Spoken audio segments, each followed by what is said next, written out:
नमस्कार, आप देख रहे हैं कशिश न्यूज की खास पेशकश। और आज हमारे खास कार्यक्रम में एक बहुत ही खास मेहमान है। हमारे साथ है बिहार के डिप्टी सीएम सम्राट चौधरी। बहुत बहुत स्वागत है आपका सम्राट चौधरी जी। नमस्ते। थोड़ी सियासी, थोड़ी सामाजिक और थोड़ी राजनीतिक बातचीत आपसे, सरकारी बातचीत भी होगी। तो सबसे पहले हम सरकारी बातचीत करना चाहेंगे। आजकल आप रात में सोते समय इस बात को लेकर परेशान तो नहीं रहते कि अगली सुबह मुख्यमंत्री जी और बिहार वासियों को क्या तोहफा दे रहे हैं? देखिए, ये सामूहिक निर्णय होता है। माननीय मुख्यमंत्री जी सबसे बात करते हैं और बीच में आपने कार्यक्रम देखा होगा कि महिला संवाद और जो हमारे दलित भाई हैं उनके टोलों में संवाद चलाने का कार्यक्रम किया गया।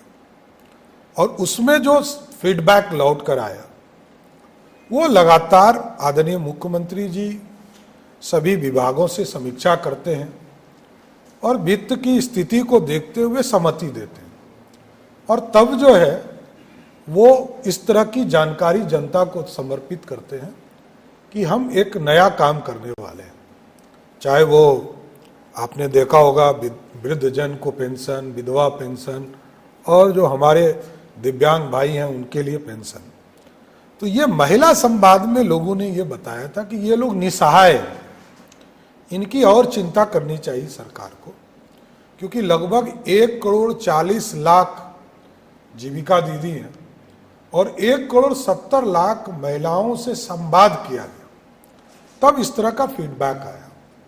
बिजली के सेक्टर में 125 यूनिट उनको सब्सिडी दिया जाए और साथ साथ ये भी तय कराया गया कि अगले 3 वर्षों में हम उनको सोलर युक्त बनाएंगे, जिससे कि उनको बिजली बिल परमानेंट देने की स्थिति नहीं हो। तो ये लगातार नीतीश कुमार जी चर्चा करते हैं और चर्चा करने के बाद जो हमारे पूरी टीम सहयोगी, जो उनके मंत्रिमंडल के सहयोगी हैं, सबसे वार्ता करके इस तरह के फैसले लेते हैं।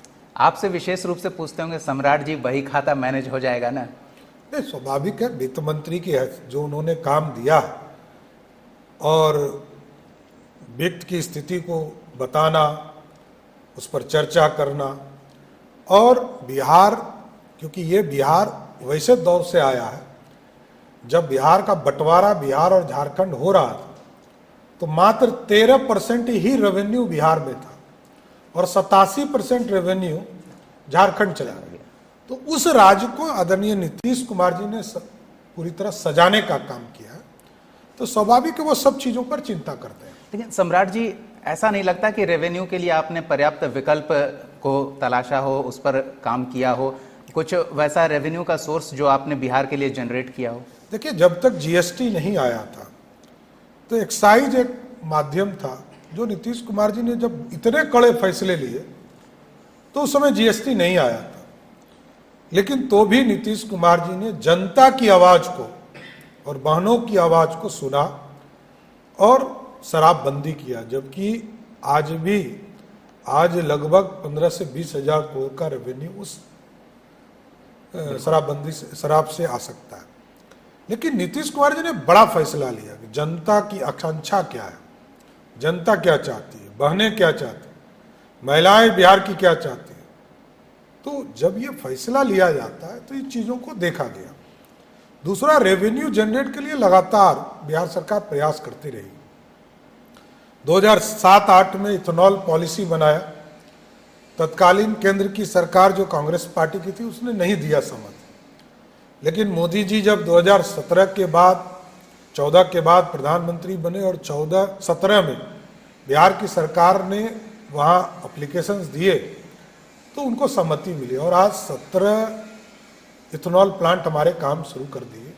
और लगातार बिहार का जो वेस्टेज है, चाहे वो ग्रेन्स हो या फूड प्रोसेसिंग से जुड़ा हुआ आइटम हो, उन जो वेस्टेज आइटम थे उसके माध्यम से इथेनॉल प्लांट बनाए जा रहे हैं और उसको हम कंज्यूम कर रहे हैं उससे। और मैं बताता हूँ, मैं जिस इलाके से राजनीति करता हूँ, खगड़िया, वहाँ मक्का 1000 रुपया में कोई नहीं पूछता था कुंटल, आज वहाँ 2700-2800 रुपया कुंटल हो गया। तो ये बदलता हुआ बिहार है।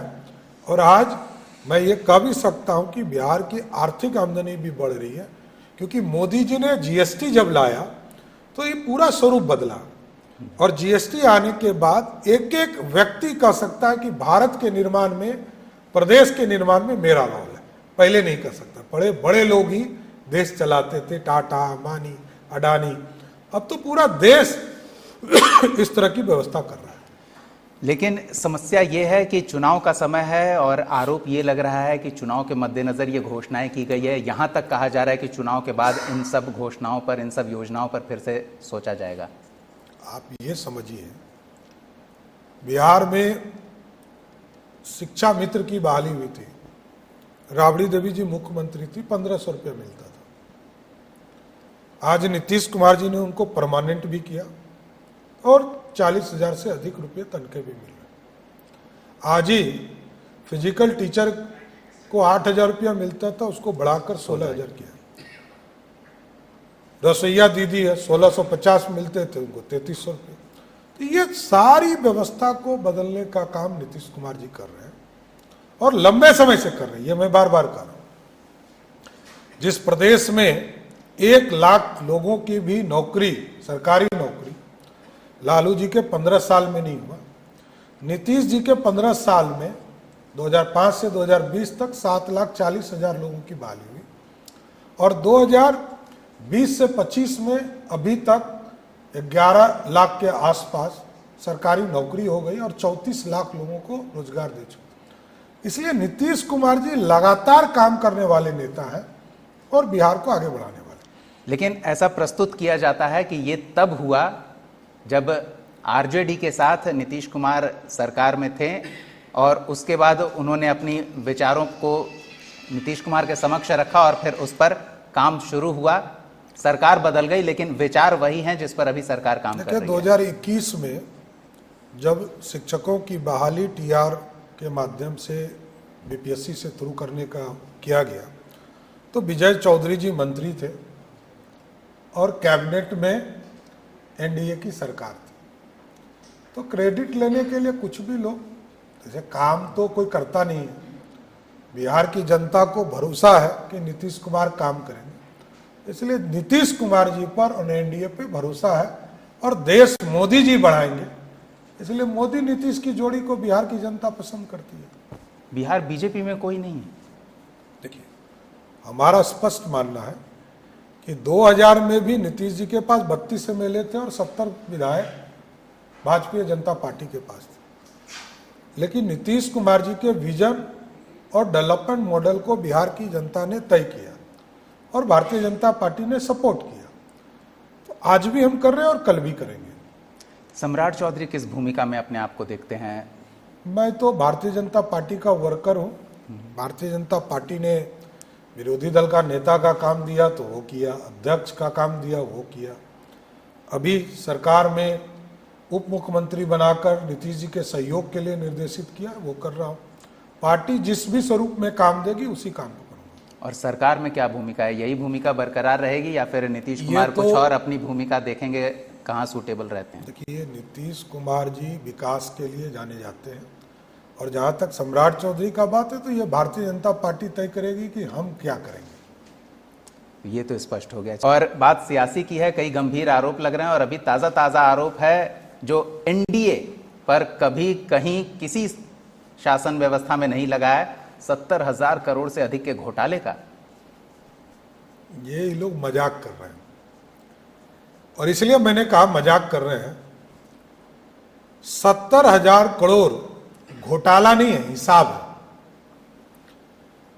और ये विरोधी दल के नेता को ही अपने प्रतिनिधि के तौर पर समीक्षा के लिए लोक लेता समिति के अध्यक्ष बनाए। अभी भाई बीरेन जी हैं, इसके पहले ललित यादव जी थे। और मैं फ्लैशबैक में आपको ले चलता हूं। इस बार 70,000 करोड़ है, इसके पिछले साल ये 80,000 करोड़ थे, उसके पिछले 99,000 करोड़ थे, उसके पिछले साल 85,000 करोड़ थे। और ये घोटाला नहीं है, हिसाब है। और जानकर आपको सबसे अच्छा लगेगा कि ये तब का हिसाब है जब तेजस्वी जी उप मुख्यमंत्री थे और कांग्रेस पार्टी के लोग वहां मंत्री थे। ये 1 अप्रैल 2023 से लेकर 31 मार्च 2024 तक का हिसाब है। मतलब इस पूरे पीरियड का 80% समय महागठबंधन की सरकार रही और तेजस्वी यादव नगर विकास मंत्री थे। 11,000 करोड़ का एसीडीसी बिल बाकी है। तो ये हिसाब वो स्वयं अपने आप को चैलेंज कर रहे हैं। महागठबंधन के लोग स्वयं अपने सरकार पर कह रहे हैं कि मैंने घोटाला किया है, जबकि यह हिसाब का मामला। सीएजी के रिपोर्ट में ऐसे स्थिति बनती है क्योंकि पंचायती राज और नगर निकाय, इसमें मेजर पैसा वही है, लगभग 50% इसी दोनों विभाग के हैं, और जनता के बीच में वो जो काम करते हैं उसका यूटिलाइजेशन सर्टिफिकेट लेट से आता है।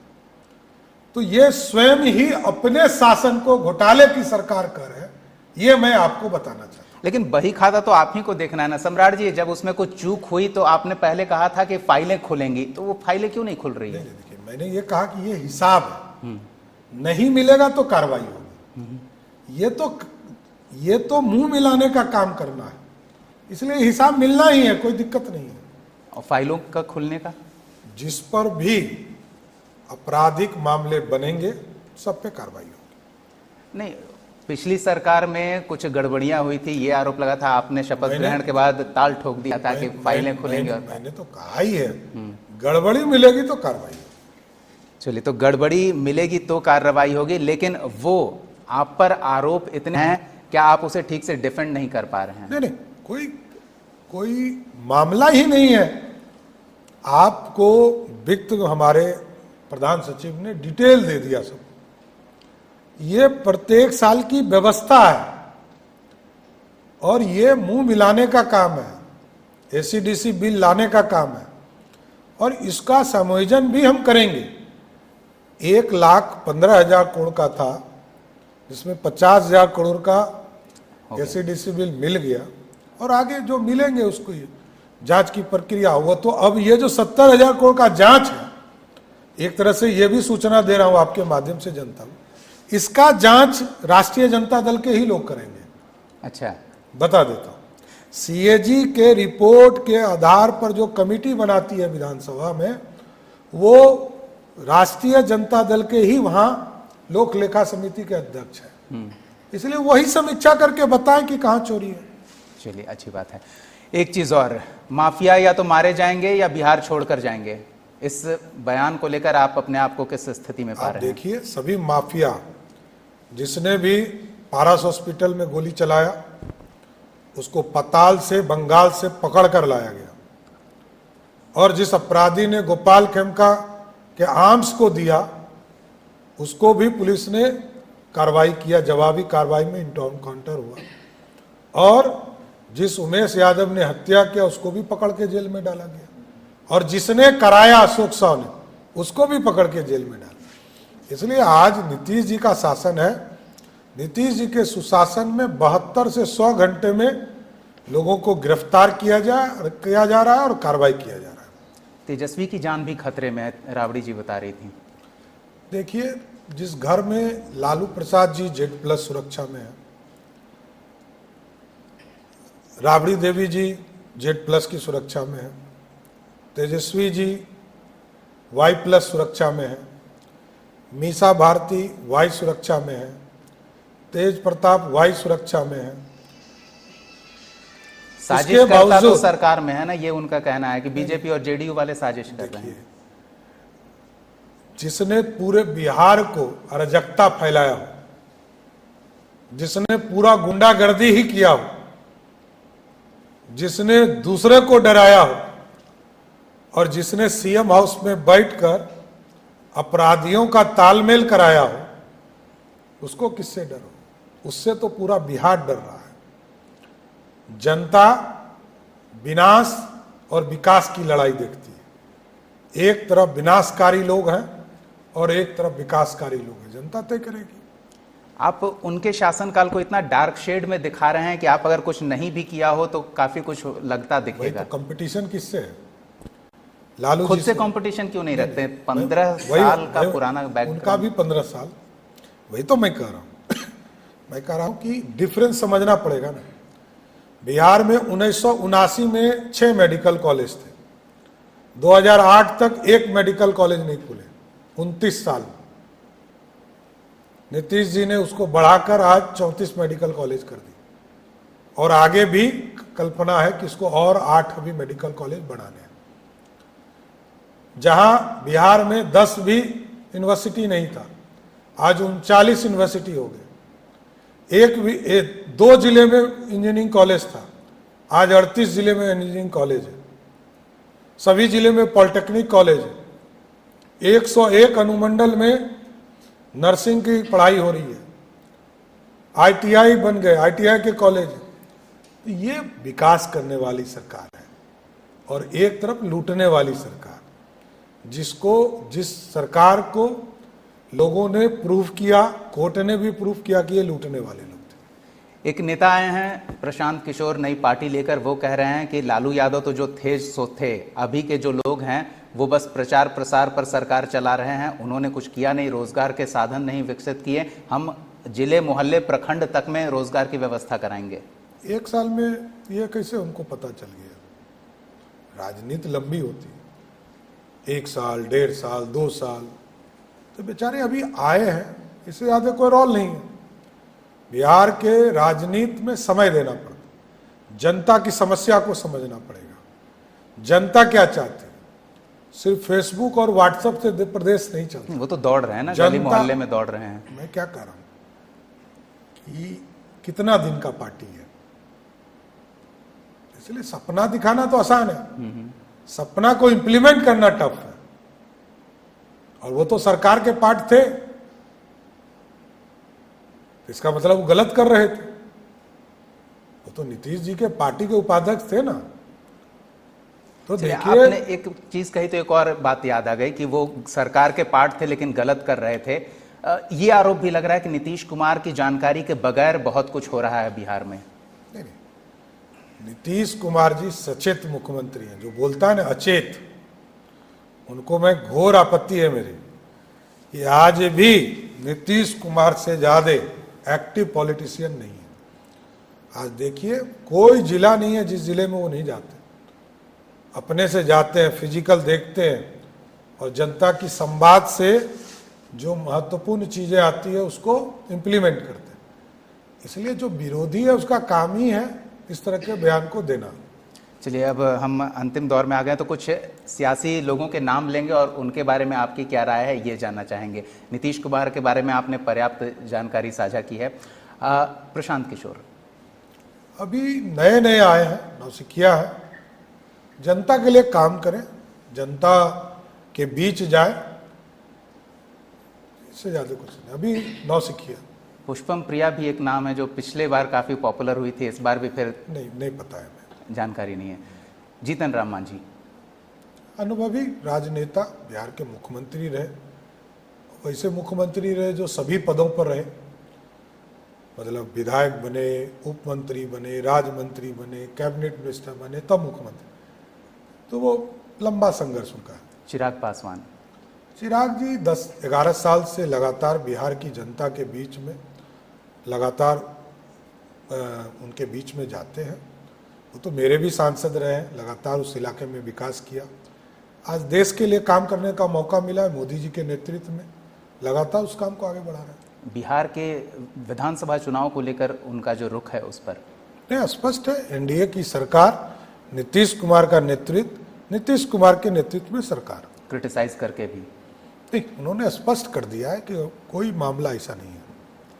उपेंद्र कुशवाहा लंबे समय से 74 के साथी हैं, 74 के जमाने से कर्पूरी ठाकुर जी के साथ काम किए, लंबे समय से बिहार की राजनीति में काम कर रहे हैं और कई तरह का अनुभव है। केंद्र में मंत्री रहे, बिहार में विरोधी दल के नेता के तौर पर लालू जी की अराजकता को जनता तक पहुंचाने का काम किया। अब कुछ इधर आ जाते हैं तेजस्वी यादव। तेजस्वी जी के पास लालू जी का विचारधारा है।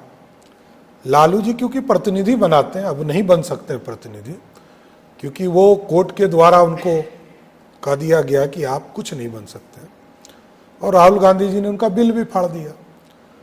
तो उस स्थिति में पहले उन्होंने राबड़ी देवी जी को बनाया, अब तेजस्वी जी प्रतिनिधि हैं लालू जी के। राहुल गांधी आ रहे हैं, इस बार 5 दिन रुकेंगे और एसआईआर को लेकर उनका कथित रूप से कहना है कि एनडीए की सरकार ने जो साजिश की है उसका खुलासा करेंगे, जनता को बताएंगे। नहीं, बताना ही चाहिए। 2003 में भी एसआईआर का कार्यक्रम चला था बिहार में, राबड़ी देवी जी थी, तब भी 1 ही महीना मिला था। बिहार में जातीय सर्वे हुआ, 15 दिन था, तब तेजस्वी जी उप मुख्यमंत्री थे और कांग्रेस पार्टी सहयोगी था। इस बार भी 1 महीना अभी एसआईआर का प्रथम स्टेज पास किया है, आज ही ड्राफ्ट कॉपी आई है। इसके बाद इसकी समीक्षा होगी, स्क्रूटनी होगी और 30 सितंबर को पब्लिकेशन होगा। नाम नहीं ना काटेंगे? इसलिए नहीं, जो मृत होंगे, ये इलेक्शन कमीशन का वोटर का नाम काट रहे हैं, ये क्या? नहीं, मेरा ये कहना, जो भारत का नागरिक नहीं होगा वो कैसे वोटर होगा, ये तो संभव ही नहीं है। लालू प्रसाद यादव, और विशेष रूप से इस परिप्रेक्ष्य में कि आपने इस मानसून सत्र में व्यक्तिगत टिप्पणी उन पर की, जिसके बाद उनकी पार्टी की ओर से आप पर भी व्यक्तिगत टिप्पणी की गई। व्यक्तिगत टिप्पणी नहीं, लालू जी को बिहार के लोकतंत्र में काले अध्याय के तौर पर जाना जाता है कि मुख्यमंत्री रहते जेल जाना पड़ा, मुख्यमंत्री रहते उनको सजा हो गई, तो इससे बड़ा प्रमाण क्या है? सीट बंटवारे को लेकर आखिरी सवाल, सब कुछ देखिए, स्पष्ट है। एनडीए के सभी बड़े नेता बैठेंगे और ये सॉल्यूशन हो जाए। जीत को लेकर कितने आश्वस्त? एकदम जनता पे भरोसा है, जनता सब जानती है और जनता को पता है कि किसको वोट देने से विकास होगा और कौन बिहार को लूटने का काम करेगा। इसलिए जनता की ताकत है, हमारी ताकत नहीं है, जनता की ताकत है। चलिए, तो जनता की ताकत पर सब कुछ छोड़कर सम्राट चौधरी जी चुनाव में जाने को तैयार हैं। बहुत बहुत धन्यवाद अपना समय देने के लिए, हमारे साथ सवालों का जवाब देने के लिए। कशिश न्यूज़ पर फिलहाल इतना ही। अगले कार्यक्रम में एक और खास मेहमान के साथ हम फिर मौजूद रहेंगे, तब तक के लिए देखते रहिए कशिश न्यूज़।